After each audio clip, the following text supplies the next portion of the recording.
When billionaire Dante Valenti stepped up to those microphones that night, he had no idea the 5 words about to leave his mouth would shatter one woman's heart and change his life forever. "I don't date fat women," he declared to the press, never noticing the beautiful server whose world just crumbled behind him. But karma has a twisted sense of humor, because 20 minutes later, that same woman would step onto his stage and stop his breath with a voice so pure it made grown men weep. What Dante didn't know was that his cruel words had just set in motion a deadly game of cat and mouse that would force him to choose between his empire and her life. Because when the mafia wants to hurt you, they don't come for your money, they come for your heart. And sometimes, the person you destroy becomes the only one who can save you. Subscribe and tell me where you're watching from, because this story is about to get more twisted than a New York pretzel stand. Nia Carter's alarm clock buzzed at 6 in the morning. She reached over and turned it off before it could wake her mother. The small apartment was quiet, except for the hum of the old refrigerator and the distant sound of traffic on the street below. She slipped out of bed and padded to the kitchen in her bare feet. The linoleum was cold against her skin. She filled the kettle and put it on the stove, then opened the cabinet to get Rosa's morning pills.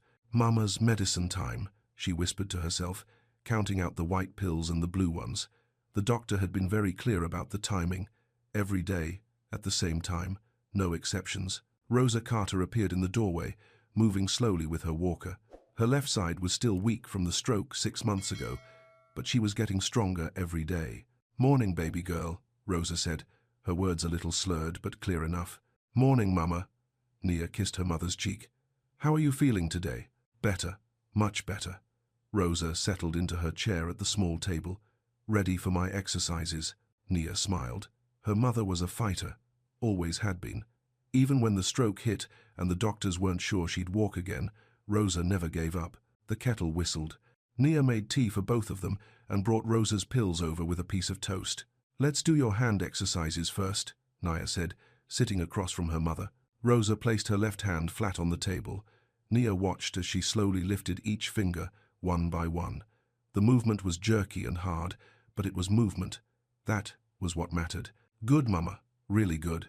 They worked through the exercises for 20 minutes. Rosa's face scrunched up with effort, but she didn't complain. Not once. "I have a double shift today," Nia said, as she cleared their breakfast dishes. "The hotel called last night. Big event tonight." "That's good money," Rosa said. "Yeah, we need it." Nia didn't say what they both knew.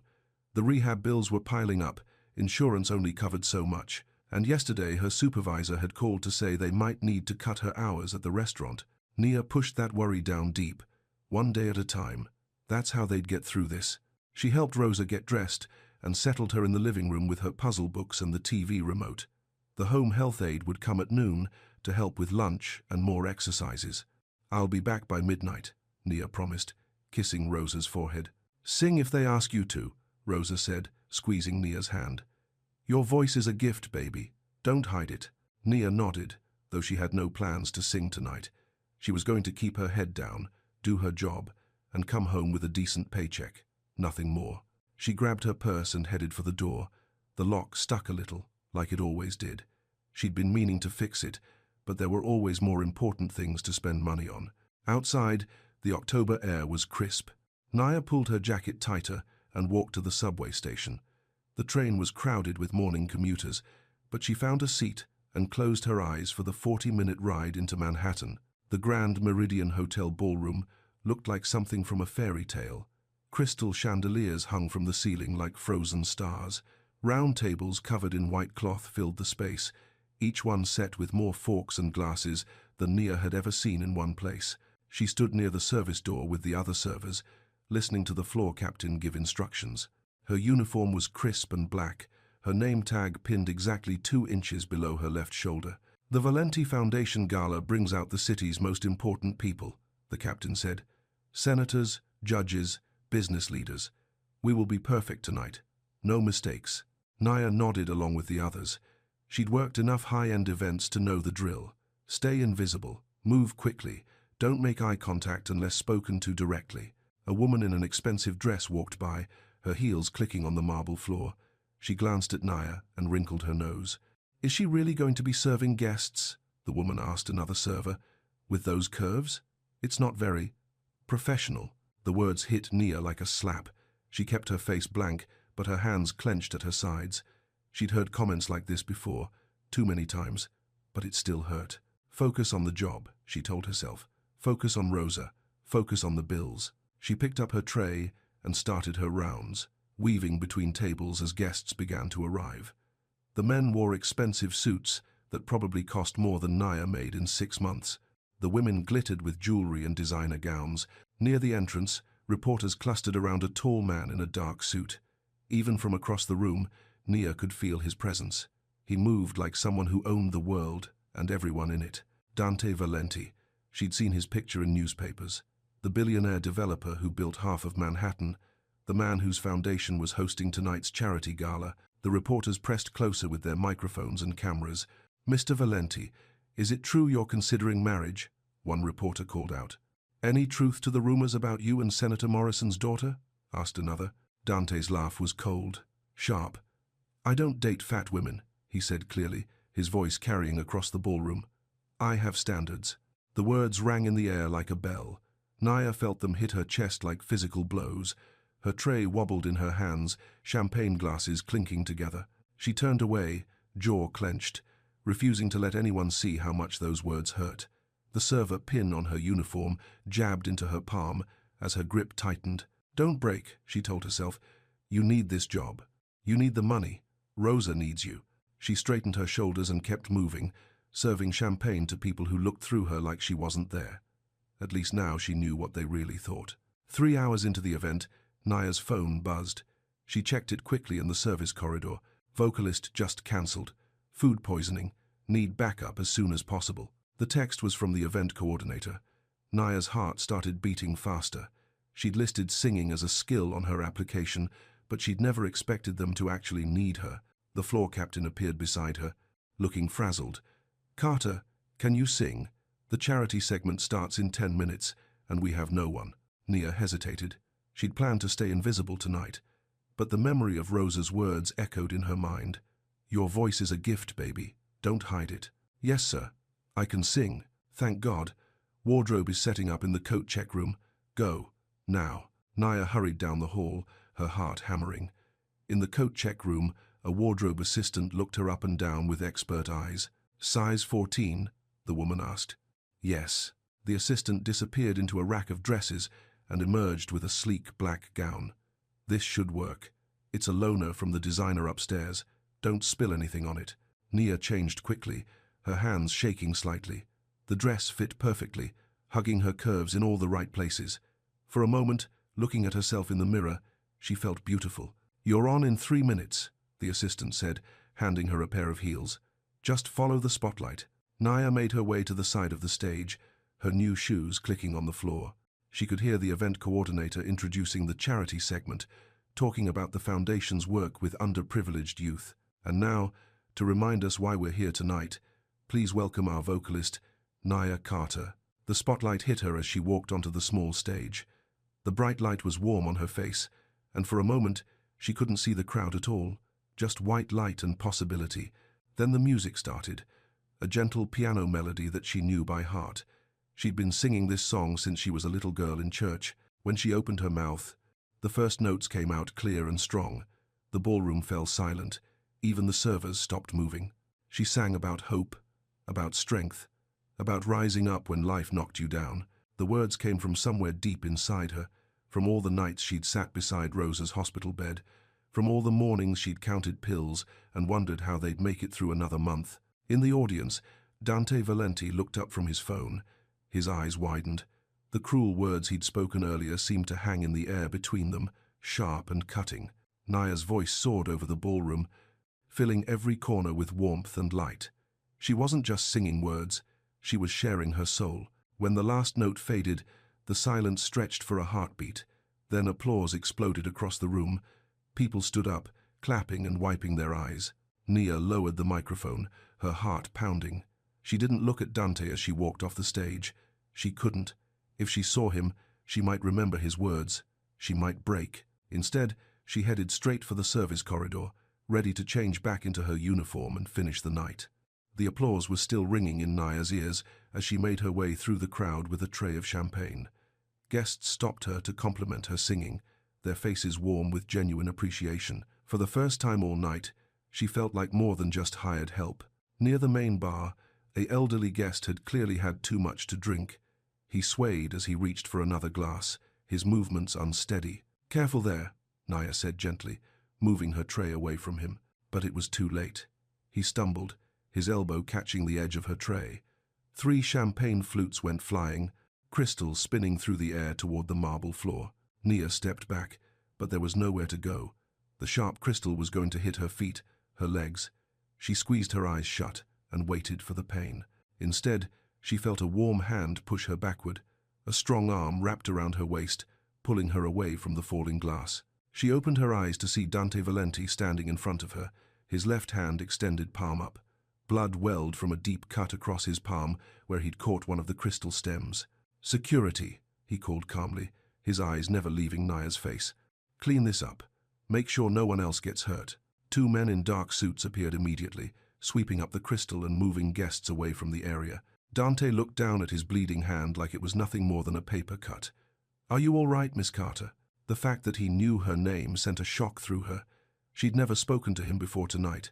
How did he know who she was? "I'm fine," she said, stepping out of his arms. "Thank you for—" She gestured at his hand. "You didn't have to do that." "Yes, I did." His voice was quiet, serious. "I needed to apologize to you anyway. What I said earlier, to those reporters, it was true." Nia's voice came out harder than she intended. "Just the way things are?" Dante's face tightened.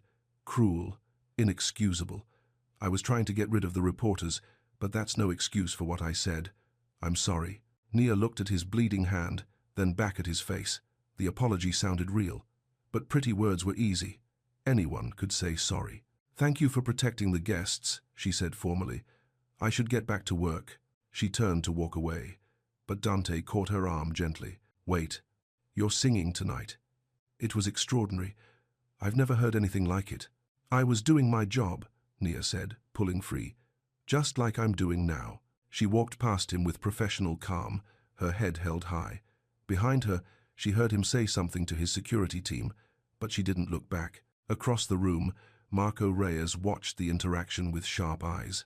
Dante's head of security had noticed 2 men lingering near the service corridors. Men who didn't belong at a charity gala. Men whose faces he recognized from intelligence files on the Orlov organization. Marco touched his earpiece and spoke quietly to his team. "We have a potential problem. Eyes on the principal. And keep an eye on the singer, too." Something was starting. Marco could feel it in his bones. And somehow, the beautiful woman who just walked away from his boss was right in the middle of it. Nia's hands were finally steady as she changed back into her server uniform in the storage room. The adrenaline from singing was wearing off, replaced by exhaustion. It was almost 11 o'clock, 1 more hour and she could go home to Rosa. She folded the borrowed dress carefully, making sure not to wrinkle it. For a few minutes on that stage, she'd felt like she belonged in a place like this, like she was more than just someone serving drinks to people who had everything. The storage room door slammed shut behind her. Nia spun around, her heart jumping into her throat. A man stood between her and the door. He was big, with dark hair and cold eyes. She'd never seen him before. "Pretty song," he said, his accent thick and unfamiliar. "Boss man seems to like you." "I don't know what you're talking about," Nia said, backing toward the far wall. "I need to get back to work." The man smiled, but it wasn't a nice smile. "He'll lose you like the last one. Car bomb. Very messy." Fear shot through Nia's body like ice water. She didn't understand what he was talking about, but the threat was clear. "Please," she whispered. "I haven't done anything wrong." "No," the man agreed, "but you matter to him now. That makes you useful." He reached inside his jacket, and Nia's breath stopped. But before he could pull out whatever weapon he was carrying, the door exploded open. Dante burst into the room like a force of nature. In one smooth motion, he grabbed the intruder's wrist and twisted, sending something metallic skittering across the floor. His other hand struck the man's throat, dropping him to his knees. The whole thing took maybe 3 seconds. Dante stepped in front of Nia, shielding her with his body. "Stay behind me," he said quietly. The man on the floor gasped for air, his face red. Dante looked down at him with no expression at all. "Tell Orlov that if he comes near her again, I'll finish what my father started 20 years ago. His voice was soft, almost gentle. Somehow that made it more terrifying. The man nodded frantically and scrambled to his feet. Dante stepped aside to let him run for the door. The room fell silent except for Naya's rapid breathing. She was pressed against the wall, her whole body shaking. "Miss Carter," Dante said, turning to face her. His voice was different now. "Careful. This way. We need to get you out of here." "I don't understand," Nia whispered. What was he talking about? Car bomb? What car bomb? Something flickered across Dante's face. Pain, maybe. Or guilt. "I'll explain everything. But not here. It's not safe." From somewhere in the hotel, the sound of elevator alarms started humming. Security was already moving, Marco's voice crackling through hidden speakers as he coordinated a response. "Miss Carter," Dante said again, extending his hand. "This way, please." Naya stared at his hand, the same hand that had bled to protect her from falling glass, the hand that had just disarmed a man twice his size like it was nothing. She realized with a chill that Dante Valenti knew her name because he'd been watching her, because somehow, without even knowing it, she'd become part of something dangerous, something that could get her killed. She took his hand and let him lead her out of the storage room, into a world she didn't understand but couldn't escape. The sedan's leather seats were softer than anything Nia had ever touched. She sat as far from Dante as possible, her hands clasped tight in her lap.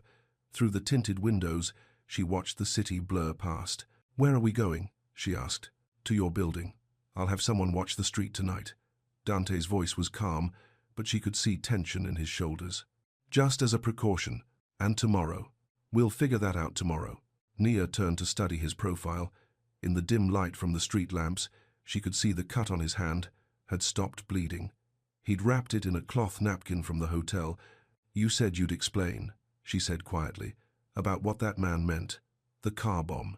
Dante was quiet for so long that Nia thought he wouldn't answer. When he finally spoke, his voice was barely above a whisper. 3 years ago, someone tried to kill me. They put a bomb under my car. But my wife, she borrowed it that morning. She was driving to the doctor, his hands clenched on his knees. She was pregnant. Our first child. The words hit Nia like a physical blow. She pressed her hand to her mouth, imagining the horror of it. "Losing your wife and baby in one terrible moment." "I'm sorry," she whispered. "Viktor Orlov ordered the hit. He's been trying to muscle into our territory for years. The man who threatened you tonight works for him." "Your territory?" Dante looked at her then, his dark eyes serious.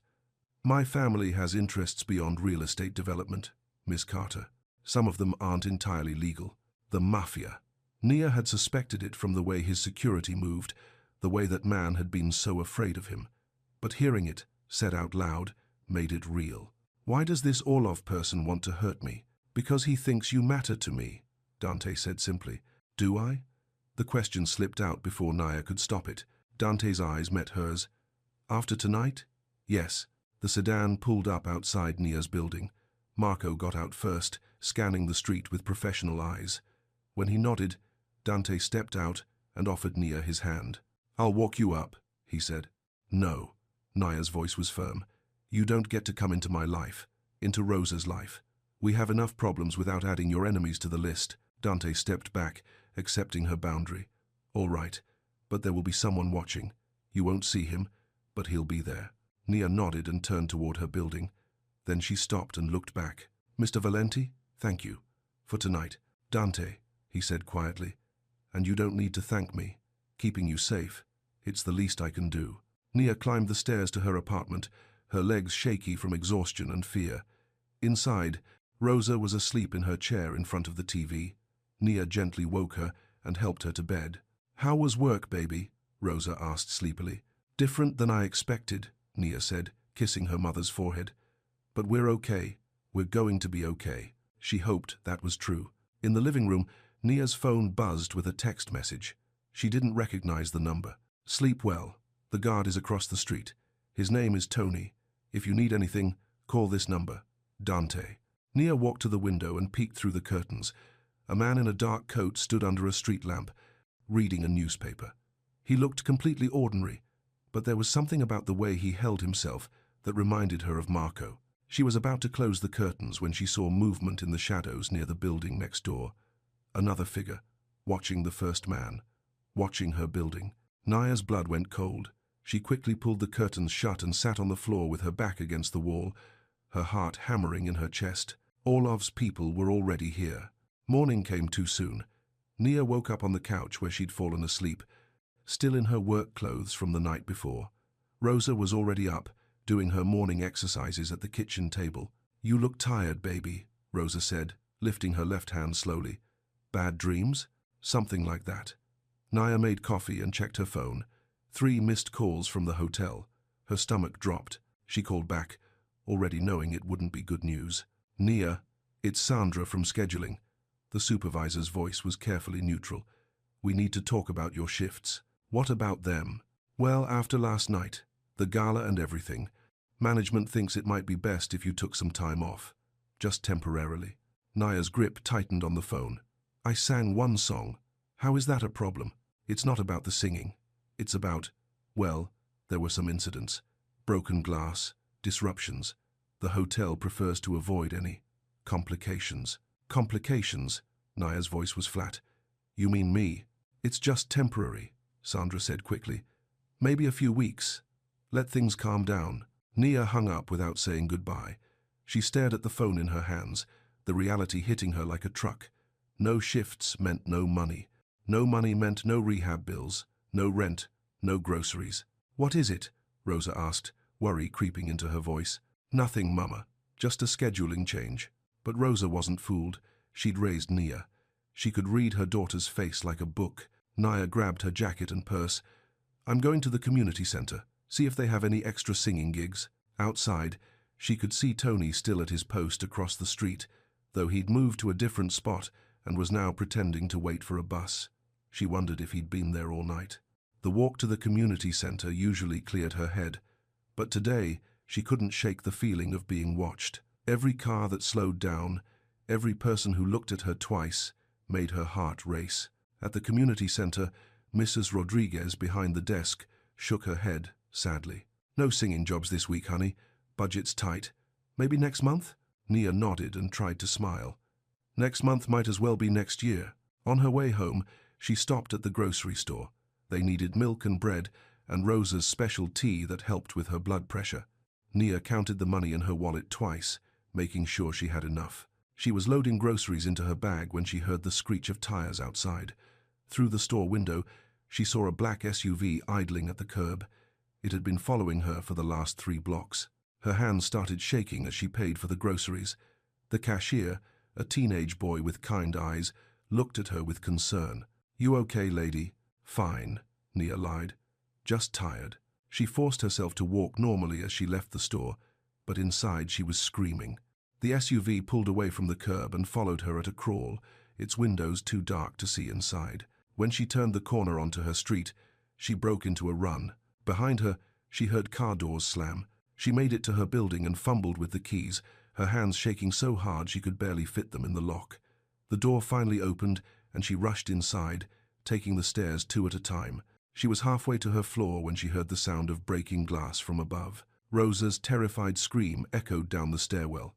Nia ran up the remaining stairs and found Rosa standing in the living room, surrounded by glass and brick dust. Their front window was completely shattered, and a brick sat in the middle of the floor.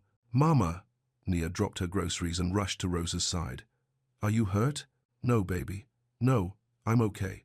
But Rosa was shaking like a leaf, her face pale with shock. Nia pulled out her phone and dialed 911 with trembling fingers. 911.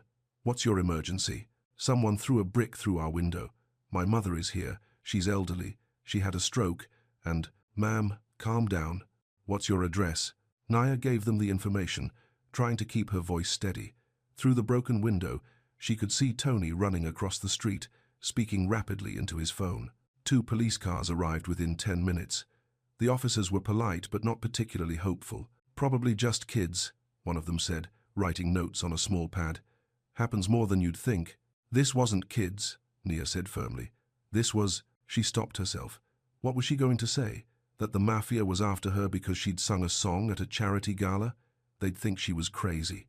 "We'll file a report," the second officer said. "You might want to call your landlord about getting that window fixed." After they left, Nia swept up the glass while Rosa sat on the couch, still shaking. The apartment felt violated, exposed. Every sound from the street made them both jump. Nia was taping cardboard over the broken window when she heard footsteps on the stairs. Heavy, purposeful footsteps that didn't belong to any of their neighbors. She grabbed Rosa's hand, and they both held their breath. A gentle knock on the door. "Miss Carter, it's Dante Valenti. I'd like to talk to you." Nia looked through the peephole. Dante stood in the hallway with Marco beside him. Both men looked calm but alert. She opened the door, leaving the chain on. "This isn't a good time," she said. "I know. That's why I'm here." Dante's voice was quiet, respectful. "May I come in? I have a proposal." Nia looked back at Rosa, who nodded slightly.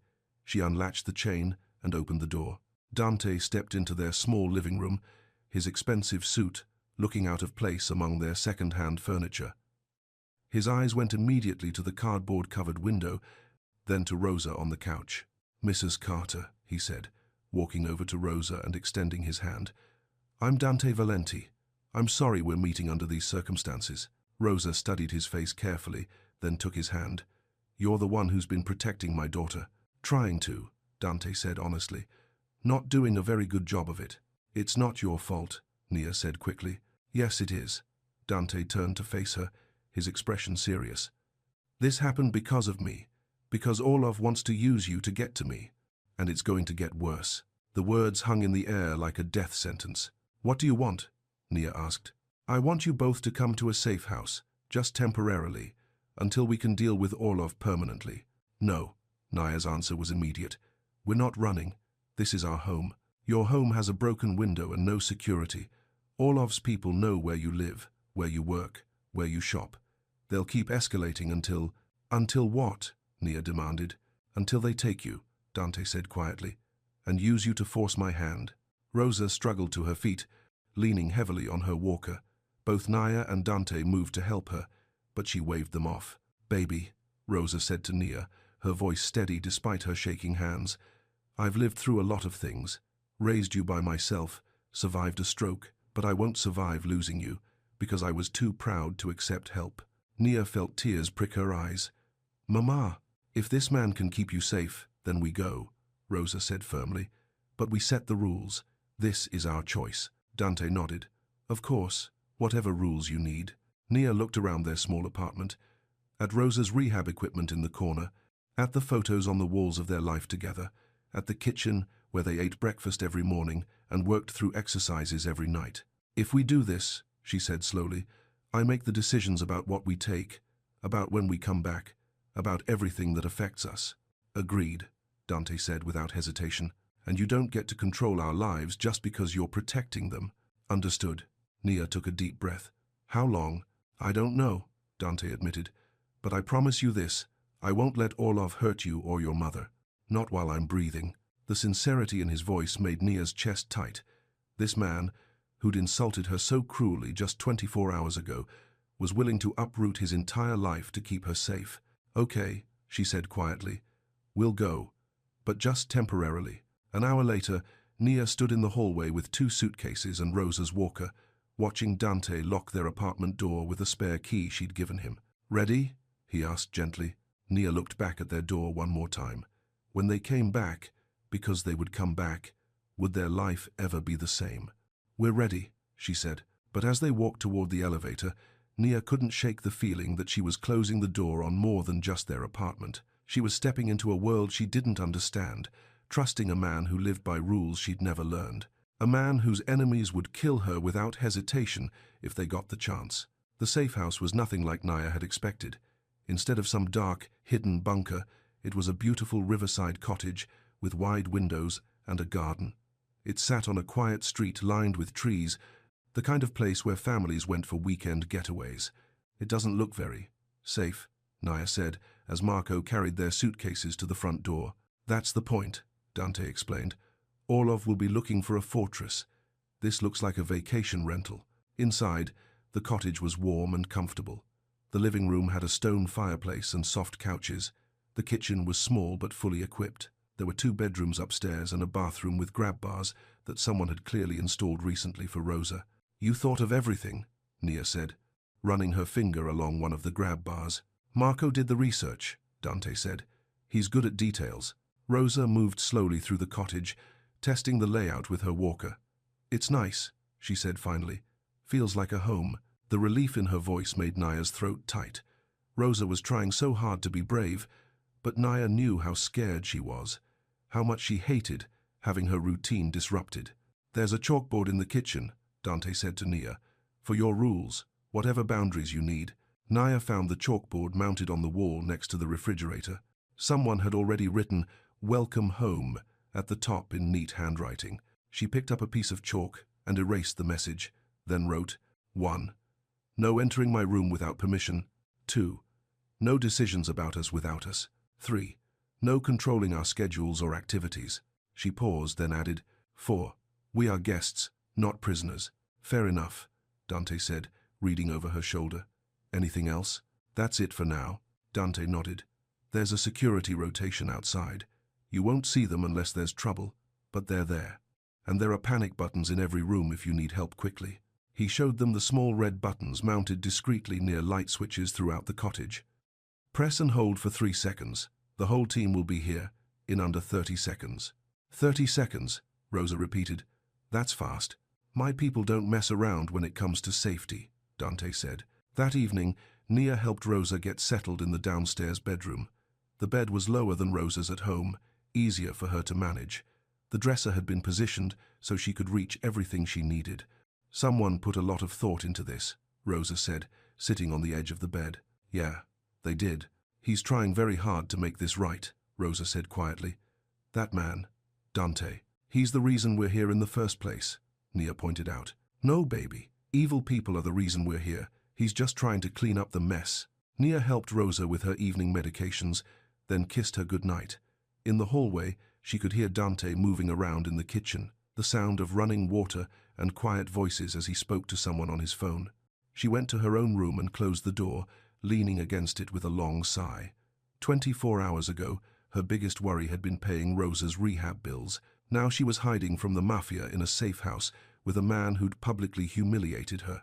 Her phone buzzed with a text from an unknown number. Cozy little house, but houses burn so easily. Sleep tight, V. Naya's blood turned to ice. With shaking hands, she forwarded the message to the number Dante had given her. 30 seconds later, there was a soft knock on her door. It's me, Dante's voice said quietly. She opened the door. He was holding his phone, his jaw tight with anger. They found us, she whispered. They found the house, he corrected. That doesn't mean they can get to you. Marco's already moving the exterior perimeter back. We'll have eyes on every approach. How did they get my number? Orlov has resources. Money buys a lot of information. Dante's voice was grim. We might need to move you again, somewhere more secure. Where could be more secure than this? Dante met her eyes. My penthouse. It's a fortress. Nia shook her head immediately. No, that's your home. Your space.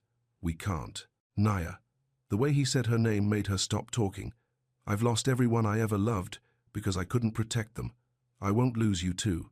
The raw honesty in his voice made her chest ache. She could see the fear beneath his calm exterior, the weight of old grief that never fully healed. If we do this, she said slowly, the rules on the chalkboard still apply. Actually, they apply even more. Of course, and this is temporary. As soon as it's safe, we go home. Yes. Nia looked back at Rosa's closed door. Her mother was finally settled, finally feeling a little bit secure.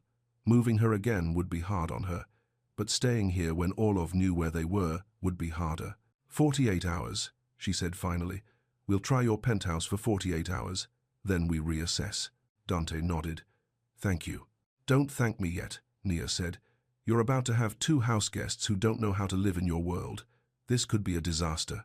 Or, Dante said quietly, it could be the best thing that's happened to me in 3 years. The way he looked at her when he said it made Nia's heart skip. Dangerous territory, she told herself. This man was complicated in ways she couldn't even imagine. Getting attached to him would be the worst mistake she could make. But as she watched him walk away down the hall, his shoulders carrying the weight of protecting them all, she wondered if it was already too late to keep her heart out of this. Outside, Marco spoke quietly into his radio. The text message had come from a burner phone, but they'd traced the cell tower. Orlov's people were less than a mile away. Time to move the chess pieces again. The elevator ride to Dante's penthouse felt like it lasted forever. Nia held Rosa's arm as they climbed higher and higher, her ears popping from the altitude. Through the glass walls of the elevator, she could see the city sprawling below them like a glittering carpet. 43 floors, Rosa whispered, watching the numbers climb.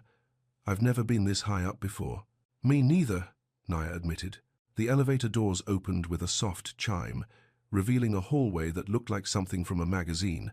Marble floors, crystal chandeliers, and paintings that probably cost more than Nia's entire apartment building. Dante's penthouse took up the entire top floor.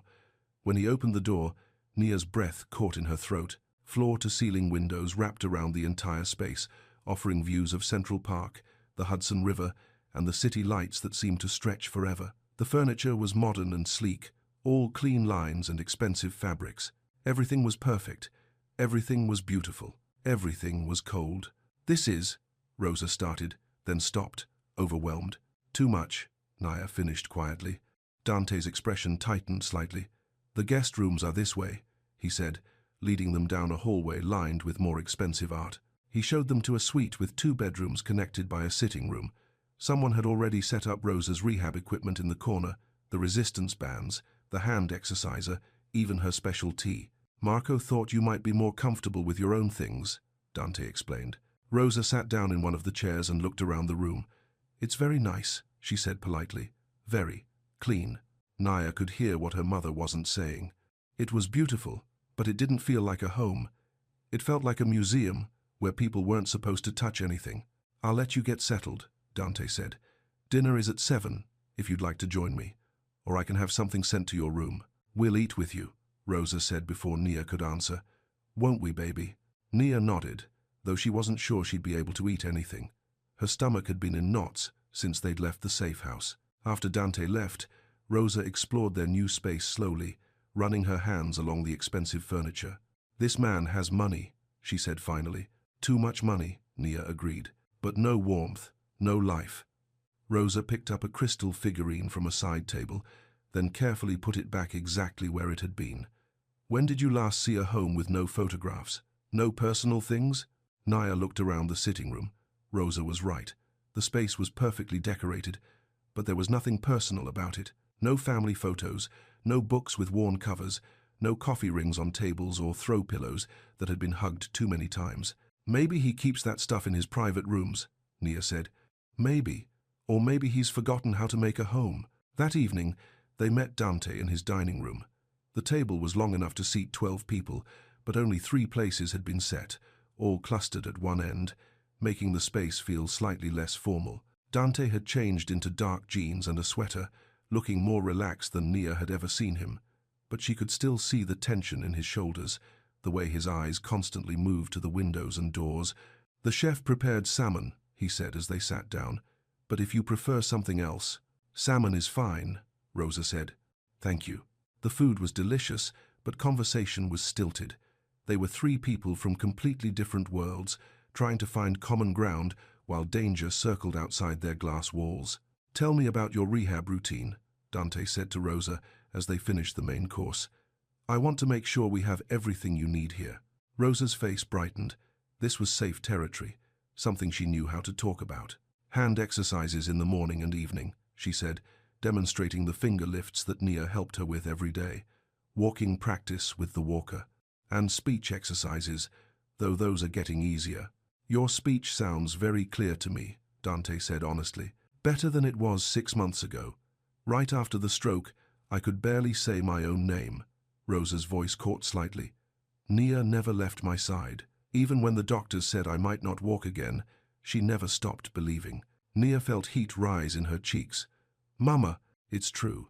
This girl worked 3 jobs to pay for my rehab, sang in bars until 2 in the morning, then got up at 6 to help me with exercises. Dante looked at Nia with something that might have been admiration. 3 jobs, restaurant shifts, catering gigs, and singing when I could get it, Nia said quietly. It was temporary, just until Rosa got stronger. And now? Now I don't have any jobs, Nia said with a bitter laugh. Thanks to your complications. An uncomfortable silence fell over the table. Dante set down his fork and looked directly at Nia. "I'll fix that," he said simply. "When this is over, you'll have your jobs back. Or better ones." "I don't want your charity," Nia said sharply. "It's not charity. It's responsibility. I caused this mess. I'll clean it up." Rosa watched the exchange with intelligent eyes, seeing more than either of them realized. After dinner, Dante excused himself to take some business calls. Nia helped Rosa get ready for bed, then sat with her while she did her evening hand exercises. 1, 2, 3, Rosa counted as she lifted each finger. The movement was smoother than it had been 6 months ago, but it still required intense concentration. "You're getting stronger every day," Nia said, watching her mother's determined face. "So are you," Rosa replied, "though you don't always see it." "What do you mean?" "That man looks at you like you hung the moon," Rosa said, not taking her eyes off her hand exercises. "And you look at him like you're afraid to hope." "It's not like that," Nia protested. "This is just protection. Business." Rosa finished her exercises and looked at her daughter. "Baby, I've been watching people fall in love for 61 years. This is what it looks like. He said horrible things about women like me, Mama. Things that cut right to the bone. And then he spent the last 3 days turning his whole life upside down to keep you safe." Rosa reached over and took Nia's hand. "People say stupid things when they're hurting. Doesn't make it right, but it makes it human. What if I'm just convenient? What if this is guilt, not whatever you think it is? What if it's real?" Rosa countered. "What if he's exactly as scared as you are?" That night, Nia lay in her borrowed bed staring at the city lights through the floor-to-ceiling windows. Her room was bigger than her entire apartment back home, but she felt lost in it. Everything was too clean, too perfect, too cold. She could hear Dante moving around somewhere in the penthouse. His footsteps echoed on the marble floors, regular and restless. She wondered if he slept, or if he spent his nights pacing and worrying like she did. Around midnight, she gave up on sleep and went to the kitchen for some water. The penthouse was dark except for the city lights streaming through the windows. She found her way by the glow of streetlights 43 floors below. Dante was standing at the kitchen island, his hands braced on the marble countertop. He was still dressed, his hair slightly messed like he'd been running his hands through it. "Can't sleep either?" Nia asked softly. He turned, and she could see exhaustion in his face. Dark circles under his eyes, lines of stress around his mouth. "I keep thinking about all the ways this could go wrong," he said honestly. "All the ways I could fail to protect you and your mother." Nia poured herself a glass of water from the pitcher in the refrigerator. The water was ice-cold and perfectly filtered, nothing like the slightly metallic taste of the water in her apartment. "Tell me about your wife," she said quietly. Dante went very still. For a moment, she thought he wouldn't answer. "Isabella," he said finally. "We met in college. She was studying art history, and I was pretending to care about business classes." His mouth curved in a sad smile. "She could make anyone laugh. Even me." "How long were you married?" 5 years. "She wanted children, but we kept putting it off. Building the business, traveling, telling ourselves we had plenty of time." His hands clenched on the countertop. "When she finally got pregnant, we were so happy. She would sing to the baby every night, even though she could barely carry a tune." Nia's throat tightened. "I'm sorry, the bomb was meant for me," Dante continued, his voice flat. "I was supposed to be in that car. But Isabella wanted to drive to her doctor's appointment by herself. She said she needed to think, to prepare for what the doctor might tell her." "What do you mean?" "She was worried about the pregnancy. She'd been having some spotting, some pain. Turned out everything was fine. The baby was healthy. She was healthy. But she died before she got to hear that." His voice broke slightly on the last word. Nia set down her water glass and moved closer to him, close enough to see the white scar that ran from his left ear to his collar, close enough to see the grief that had carved permanent lines around his eyes. "It wasn't your fault," she said softly. "Wasn't it? I'm the one with enemies. I'm the one who chose this life. You didn't choose for someone to put a bomb in your car. I chose to be the kind of man who has those kinds of enemies," Dante said. "And now I've dragged you into the same danger." Nia reached out without thinking, her fingertips brushing the scar near his ear. His skin was warm, and she could feel him tremble slightly at her touch. "You didn't drag me anywhere," she said. "I chose to trust you. I chose to let you help us." Dante's eyes closed at her touch. "I can't lose another family, Nia. I can't survive that again." The raw vulnerability in his voice made her chest ache. This wasn't the cold, controlled businessman from the gala. This was a man who'd been broken by loss and was terrified of being broken again. She started to step closer, drawn by an impulse to comfort him, to ease some of the pain she could see in his face. But then a soft chime echoed through the penthouse, and Dante's eyes snapped open. "Delivery," he said, his voice immediately sharp and alert. "No one delivers here after 9 p.m. He moved to a panel on the wall and pressed a button. A screen lit up, showing the lobby 43 floors below. A delivery man in a uniform stood at the front desk, holding a large envelope. "Marco," Dante spoke into the intercom. "You seeing this?" "Already on it," Marco's voice crackled back. "Running the plates on his van now. No company logo, no delivery schedule on file." Dante's jaw tightened. "Orlov." The next few minutes moved like a nightmare in slow motion. Marco's voice came through the intercom, urgent but controlled. "Plates are fake. Subject is not on any delivery company roster. Possible surveillance photo op." On the screen, Naya could see the fake deliveryman taking pictures of the lobby with a small camera, not just delivering something, gathering intelligence. "How did he know we were here?" Nia whispered. "Money," Dante said grimly. "Someone saw us come in. Someone always sees." The man in the lobby left without delivering anything, but the message was clear. They'd been found again. Dante turned to Nia, his face grim. "We need to move you again. Somewhere Orlov can't track." "Where?" Nia's voice was small. "Where else is there?" "I'm working on that." Dante pulled out his phone and started making calls, his voice low and urgent. Nia sank into one of the kitchen chairs, exhaustion and fear washing over her. Every time they thought they were safe, Orlov found them. How long could they keep running? How long before he decided to stop playing games and just take what he wanted? Behind her, she could hear Dante arranging new security, new safe houses, new plans to keep them one step ahead of danger. But for the first time since this all started, Nia wondered if it would be enough. In her bedroom, Rosa lay awake listening to the urgent voices in the kitchen. She'd lived through enough hard times to recognize the sound of people running out of options. She closed her eyes and said a prayer for her daughter, for the man who was trying so hard to protect them, and for whatever tomorrow would bring. Outside, 43 floors below, Victor Orlov's man drove away with pictures of the building, pictures of the security setup, and a clear understanding of exactly where his targets were sleeping. The net was closing, and everyone involved knew it. The next morning brought a strange kind of domestic peace that felt almost surreal given the circumstances. Naya woke to the smell of something burning and Rosa's gentle laughter from the kitchen.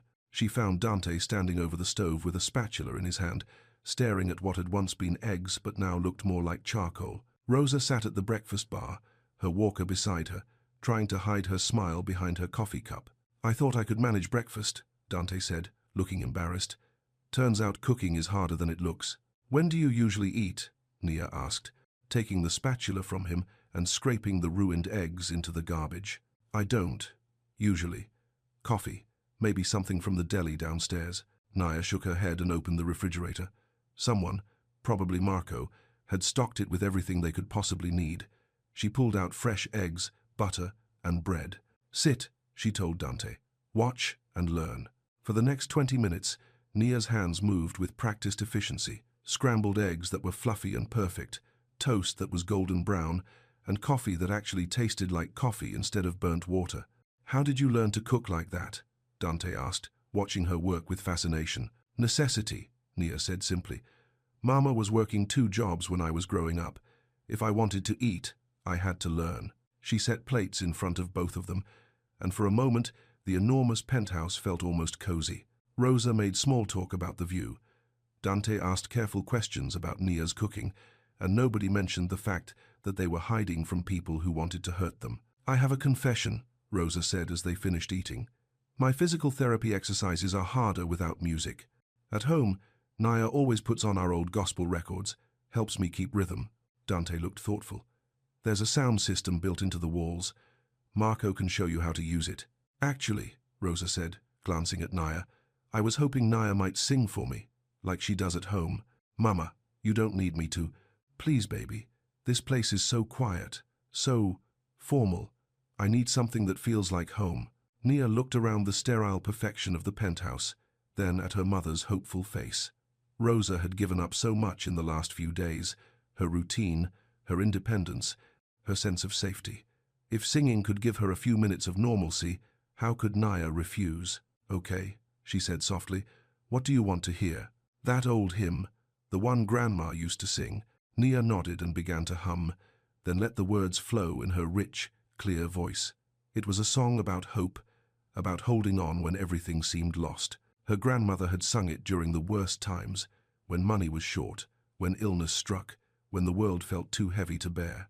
As she sang, Rosa began her hand exercises, her movements becoming smoother and more natural as the familiar rhythm guided her. Her face relaxed, and for the first time since they'd arrived at the penthouse, she looked truly comfortable. Dante watched from across the kitchen, his expression unreadable. When the song ended, he was quiet for a long moment. "Your voice," he said finally. "It changes everything, changes the whole feel of a room." "Music helps with the therapy," Nia explained, suddenly self-conscious. "It gives her something to focus on besides the pain." "No," Dante said slowly. "It's more than that. It's healing." He stood up abruptly, as if he'd said more than he intended. "I should check with Marco about security updates." After he left, Rosa looked at Nia with knowing eyes. "That man is falling in love with you," she said matter-of-factly. "Mama, and you're falling in love with him, even though you don't want to admit it." Nia started clearing the breakfast dishes, her movements sharp and agitated. "It doesn't matter. This is temporary, remember? As soon as it's safe, we go home and he goes back to his life." "What if you don't want to go back?" The question hung in the air between them. Nia stopped washing dishes and gripped the edge of the sink. "His world isn't our world," she said quietly. "Look at this place. Look at how he lives. Even if there were feelings, it could never work. Because he has money? Because he's dangerous. Because people want to hurt him, and anyone close to him gets hurt too." Nia's voice dropped to a whisper. "Like his wife." Rosa was quiet for a moment, absorbing this. "Love is always dangerous." "Baby," she said finally, "the question is whether it's worth the risk." That afternoon, Elena arrived with bags of clothes from expensive stores and a carefully neutral expression on her face. "Replacements for what you couldn't bring from home," she explained to Nia, "and some things that might be more suitable for this environment." Nia looked through the bags with growing discomfort. Designer jeans, silk blouses, dresses that probably cost more than she made in a month. Everything was beautiful and perfectly sized, but it felt like playing dress-up in someone else's life. "Thank you," she said politely, "but I can't accept these. They're too expensive." "They're not gifts," Elena said quickly. "Think of them as work clothes. You're helping with Dante's security by staying safe. This is part of the job. I'm not working for him." "Aren't you?" Elena's voice was gentle but honest. "By letting him protect you, you're allowing him to focus on the real threat instead of constantly worrying about your safety. That's valuable work." Nia hadn't thought about it that way. In her mind, she was the problem, the complication that had disrupted Dante's orderly life. But maybe Elena was right. Maybe her cooperation was actually making things easier, not harder. "The blue dress," Elena continued, "would be perfect for tonight." "Tonight?" "Dante is hosting a small dinner, Foundation board members. He wants you and Rosa there." Nia's stomach dropped. "Why would he want us at a business dinner?" "Because hiding you completely makes you look more important than you are," Elena explained. "If you appear as normal guests, it reduces the mystique, makes you less interesting to people like Orlov." That evening, Nia stared at herself in the bedroom mirror. The blue dress Elena had chosen was simple but elegant, the kind of thing that looked effortless but probably cost a fortune. It fit her perfectly, enhancing her curves without being too tight or too revealing. She looked like she belonged in Dante's world. That was the problem. Rosa appeared in the doorway, wearing a new dress of her own, deep purple with soft fabric that moved well with her walker. "You look beautiful, baby," Rosa said softly. "I look like I'm pretending to be someone I'm not. Or maybe you look like who you've always been, just dressed for the occasion." The dinner guests were exactly what Nia had expected. Wealthy, well-connected people who spoke in careful sentences and smiled with their mouths but not their eyes. She and Rosa were introduced as friends of the family who were staying temporarily while their apartment was being renovated. The conversation flowed around topics Nia barely understood: foundation grants, political connections, tax implications of charitable giving. She smiled politely and tried to fade into the background. But halfway through the main course, one of the board members, a silver-haired woman with sharp eyes, turned to Naya directly. "I understand you're a singer," the woman said. "Professional?" "Not exactly," Naya replied carefully. "I sing when I can get the work. We're always looking for entertainment for our events. Do you have a card?" Nia felt heat rise in her cheeks. "I don't have cards. I'm not. It's not really a business for me." An awkward silence fell over the table. The woman's expression shifted slightly, and Naya could see her reassessing, placing Naya into a different category entirely. "Of course," the woman said smoothly, then turned to speak to someone else. For the rest of the dinner, Nia felt invisible again, the kind of invisible that came from being dismissed as unimportant, unworthy of real attention. After the guests left, Nia helped Rosa get ready for bed, then went to her own room and changed out of the expensive dress. She hung it carefully in the closet, but she knew she'd never wear it again. It belonged to a version of herself that didn't really exist. She was sitting on her bed in her old pajamas when there was a soft knock on her door. "Come in." Dante entered, still wearing his dinner clothes but with his tie loosened and his sleeves rolled up. He looked tired and frustrated. "I'm sorry about tonight," he said without preamble. "Margaret Whitmore can be difficult." "She wasn't difficult. She was honest." Nia pulled her knees up to her chest. "I don't belong at dinners like that. I don't belong in this world." "That's not true, isn't it? I don't have business cards or connections or the right education. I serve food to people like that. I don't eat with them." Dante sat down on the edge of the bed, careful to maintain distance between them. "When I was growing up," he said quietly, "my father used to take me to those dinners.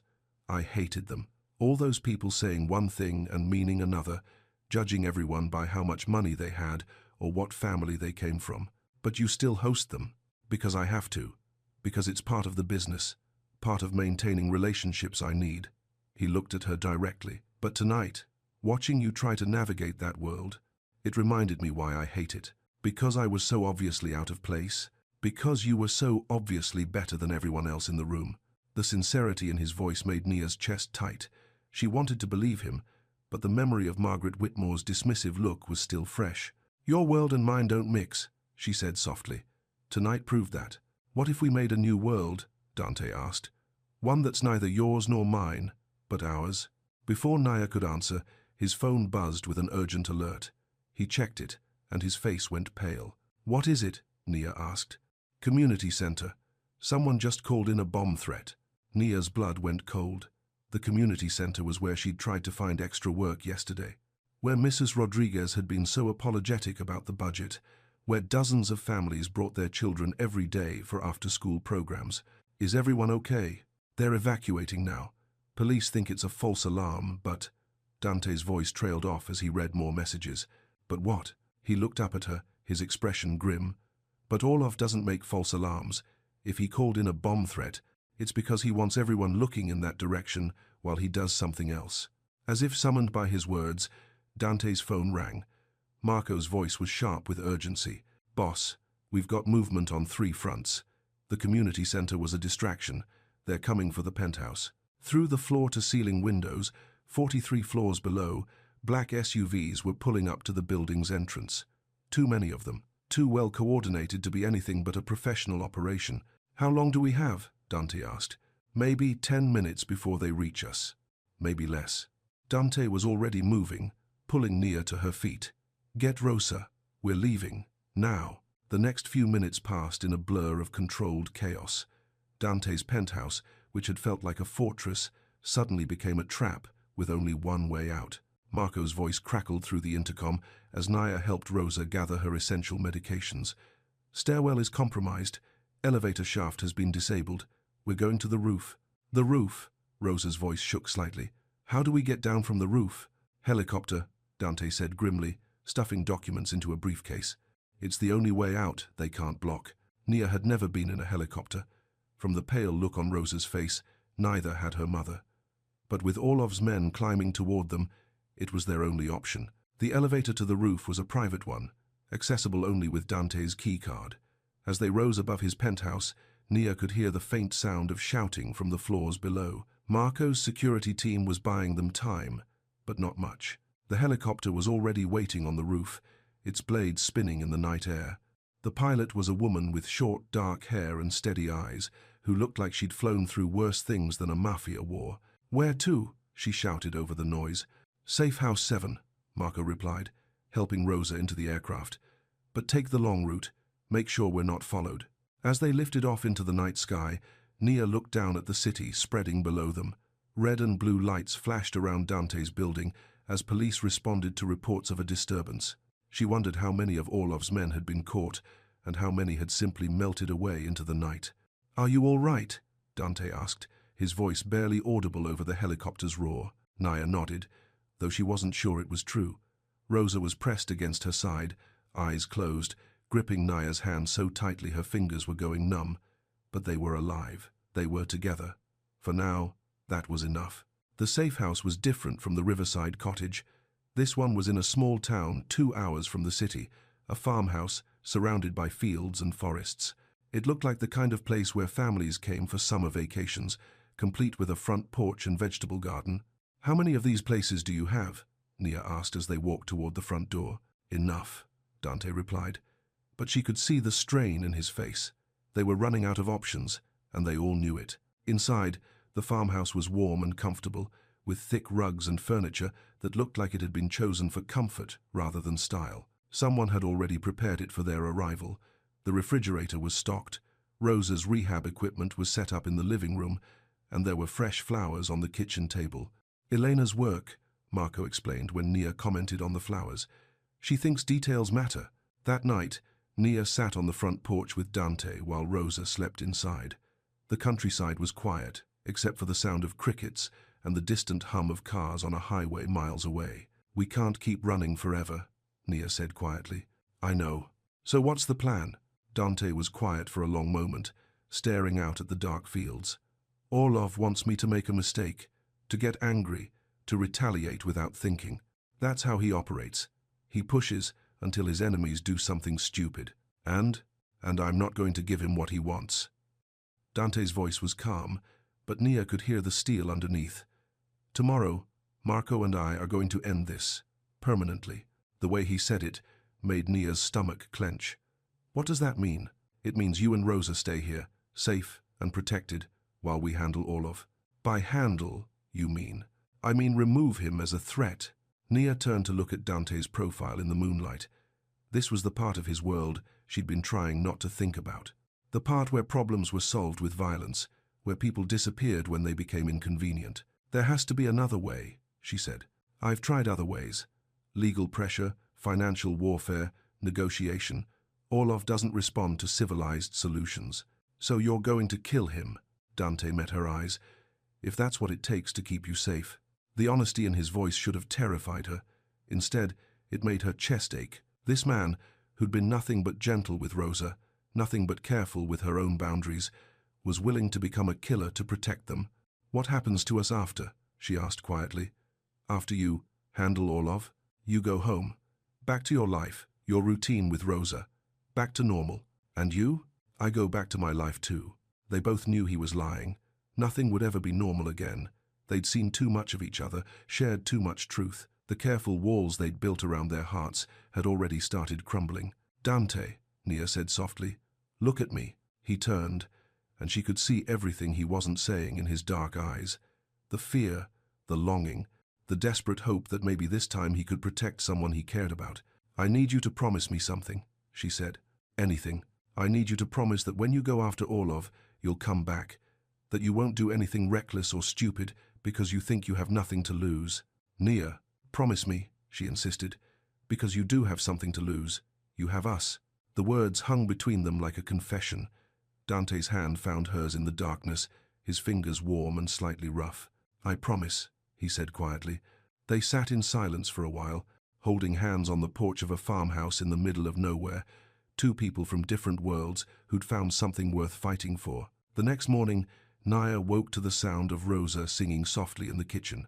Her mother was making breakfast, moving slowly but confidently around the unfamiliar space. She looked more relaxed than she had in days. "Morning, baby," Rosa said without turning around. "Sleep okay?" "Better than expected." Nia poured herself coffee from the pot Rosa had already made. "You seem happy. I like this place. Feels more like home than those fancy places." Nia looked around the farmhouse kitchen with its worn wooden counters and mismatched chairs. Rosa was right. It did feel more like home, more like the life they'd built together in their small apartment. "Where's Dante?" Nia asked. "Left early with Marco. Said they had business in the city." Nia's stomach dropped. Business, which meant going after Orlov. She tried to keep her hands steady as she helped Rosa with her morning exercises, but her mind kept drifting to Dante. Was he safe? Had they found Orlov yet? What if something went wrong? Around noon, Elena arrived with groceries and updates. "Dante wanted me to tell you that everything is proceeding according to plan," Elena said carefully. "He expects to be back this evening." "That's all?" Nia asked. "No details?" He said, "The less you know about the specifics, the safer you are." Nia wanted to argue, but she understood the logic. If something went wrong, if Orlov's people somehow found the farmhouse, it was better if she couldn't tell them anything useful. The afternoon passed slowly. Rosa napped in the living room while Nia paced the kitchen, checking her phone every few minutes for messages that didn't come. Around 4 o'clock, she couldn't stand the waiting anymore. She went outside to the vegetable garden behind the house, thinking that physical work might help calm her nerves. The garden was overgrown but still productive. Tomatoes hung heavy on the vine, and there were herbs that smelled sharp and clean when she brushed against them. She started pulling weeds, letting the familiar rhythm of the work soothe her anxiety. She was so focused on the garden that she didn't hear the car pull up in front of the house. Well, the famous songbird. Nia spun around, her heart stopping. Viktor Orlov stood at the edge of the garden, flanked by 2 men with hard faces and expensive suits. He was older than she'd expected, maybe 50, with graying hair and cold blue eyes. "Where is my protection?" The thought flashed through her mind, followed immediately by a more terrifying one. "Where's Rosa?" "Looking for your bodyguards?" Orlov asked, as if reading her thoughts. "They're indisposed, permanently." "What do you want?"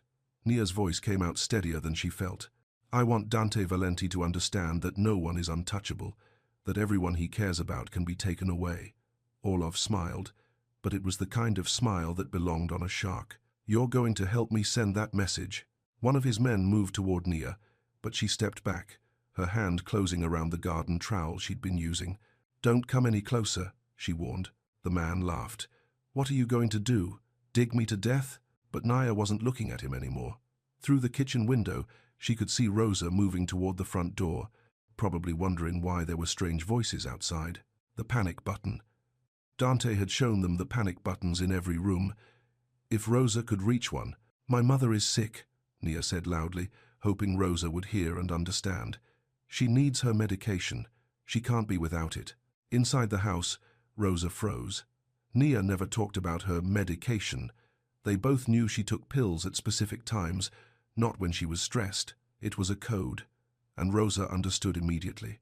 Instead of coming outside, Rosa moved toward the living room where the nearest panic button was mounted behind a picture frame. "How touching," Orlov said. "Family loyalty. Dante will appreciate the irony." "He'll kill you for this," Nia said. "He'll try. But first, he'll have to find you." Orlov's man lunged forward, and Nia swung the trowel as hard as she could. It caught him across the wrist, and he swore, grabbing his injured hand. "Enough," Orlov snapped. "Just take her." But before the second man could move, the sound of helicopter blades filled the air. Orlov's face went pale as a sleek black aircraft appeared over the tree line, moving fast and low. "Impossible," he muttered. "He's supposed to be—" The helicopter touched down in the field behind the garden, and Dante jumped out before it had fully landed. His face was set in hard lines, and there was something in his eyes that made even Orlov's men take a step back. "Let her go," Dante said quietly. "I don't think so," Orlov replied, but his voice had lost some of its confidence. "She's my insurance policy. Your insurance policy just expired." Marco appeared from behind the house, moving like a shadow. 2 more men emerged from the woods on either side of the garden. Orlov and his men were surrounded, and they knew it. "This doesn't end here, Valenti," Orlov said, but he was already backing toward the road. "I'll find another way. Another time." "No," Dante said simply. "You won't." He pulled out his phone and pressed a single button. Somewhere in the distance, sirens started wailing. "FBI," Dante explained to Orlov's shocked face. "Money laundering, human trafficking, extortion. They've been building a case against you for months." I just gave them everything they needed to make it stick. The sound of sirens grew louder. Orlov looked around desperately, realizing that his men were already melting away into the woods, abandoning him. You can run, Dante continued conversationally, but they'll find you eventually. Or you can surrender now and maybe work out a deal. Orlov's face twisted with rage. This isn't over. Yes, Dante said quietly. It is. FBI agents poured out of unmarked cars, surrounding the farmhouse with professional efficiency. Naya watched in amazement as they took Orlov into custody, his threats and curses echoing across the quiet countryside. When the chaos finally died down, Dante walked over to where Nia stood in the garden, still holding the trowel like a weapon. Are you all right? He asked gently. Nia nodded, though she was shaking. Rosa? She's fine. The panic button worked perfectly. Marco's team was here in under 3 minutes. How did you know where to find us? I didn't leave you unprotected, Dante said. There were guards watching the perimeter. When Orlov arrived, they called for backup and tracked us down. Naya finally dropped the trowel and let herself lean against Dante's chest. His arms came around her immediately, strong and warm and safe. It's over, she whispered. It's over. 3 weeks later, Naya stood in her own kitchen, making breakfast for Rosa and trying to adjust to being home. The apartment felt smaller than she remembered, but also more precious. Their things, their routines, their life together. Rosa was stronger now, moving more confidently with her walker and speaking more clearly every day. The stress of the last few weeks seemed to have actually helped her recovery, as if facing real danger had reminded her how much she wanted to live. He's coming by today, Rosa announced over her morning toast. Who? Dante, he called while you were in the shower. Nia's heart did a small skip. She'd seen Dante twice since they'd returned home, once for a police interview about Orlov, and once when he'd come to check on Rosa's rehab progress. Both times, they'd been polite and careful with each other, dancing around everything they weren't saying. Did he say what he wanted?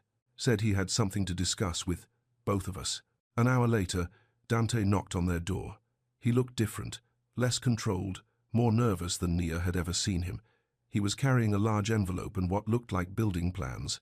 Come in, Nia said, stepping aside. Coffee? Please. They sat at the small kitchen table where Rosa did her exercises every day, the same table where Nia had counted pills and worried about money and tried to hold their world together with determination and hope. I have something to ask you both, Dante said, spreading the building plans on the table. And I want to be very clear that there are no strings attached to any of this, no obligations, no expectations. Nia looked down at the plans. They showed a beautiful building with wide hallways, ramps instead of stairs, and what looked like therapy rooms. What is this? She asked. A rehabilitation center, state-of-the-art, fully staffed, specializing in stroke recovery. Dante's voice was carefully neutral. I want to build it, in this neighborhood, for people who can't afford the fancy private clinics.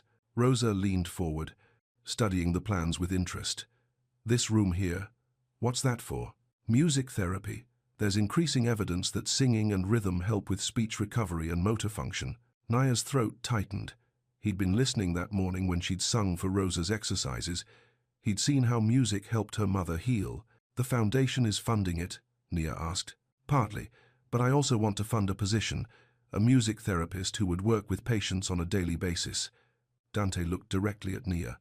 I was hoping you'd consider taking the job. The words hit Nia like a physical blow. Me?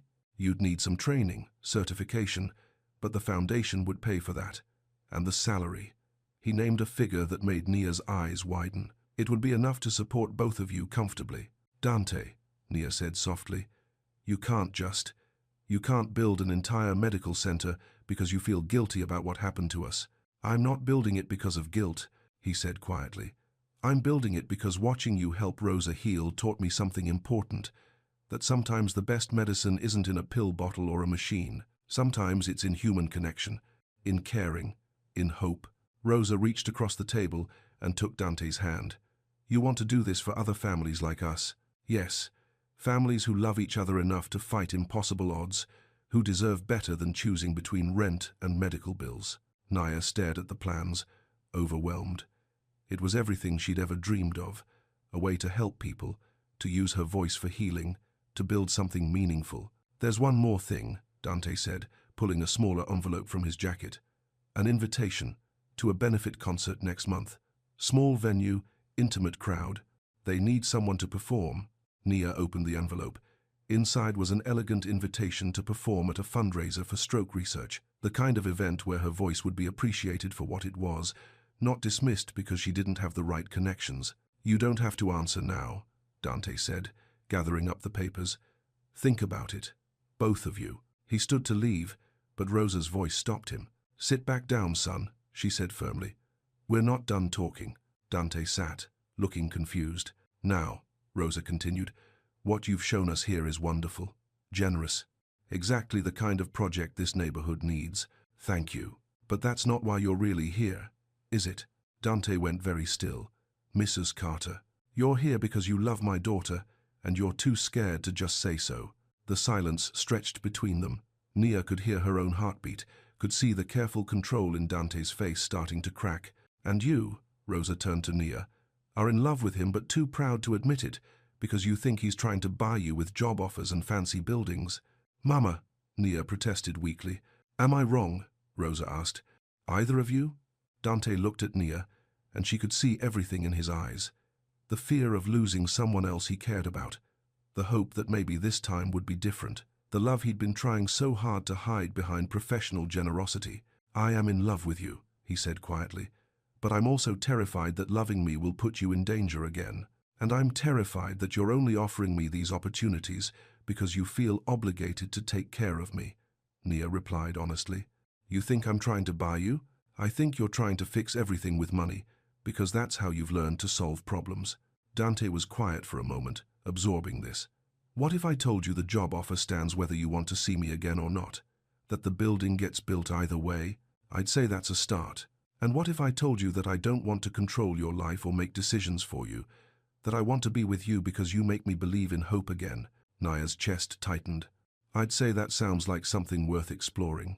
Rosa smiled and pushed herself up from the table with her walker. I'm going to take a nap. You two work this out like adults. After she left, Nia and Dante sat across from each other at the small kitchen table, years of careful distance finally crumbling. I don't know how to do this, Dante admitted. How to love someone without trying to protect them from everything. And I don't know how to trust that someone wants me for who I am, not who they think I could become. So we figure it out together, Dante said. We make mistakes and forgive each other, and try again.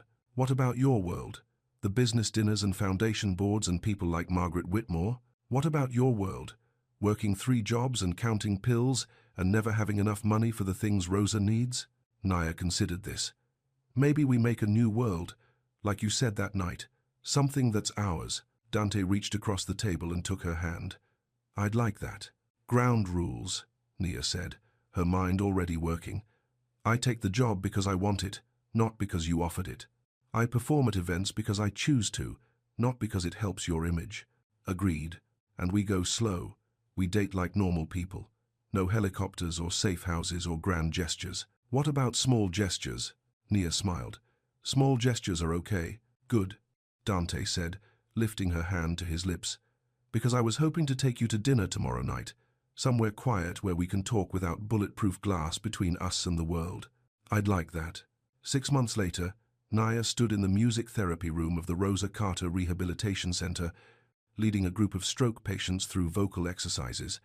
The room was filled with afternoon sunshine and the sound of voices finding their strength again. Through the window, she could see Dante in the garden with Rosa, both of them laughing at something she'd said. Rosa had insisted on helping design the therapeutic gardens, and now she spent most afternoons there, working with other patients and their families.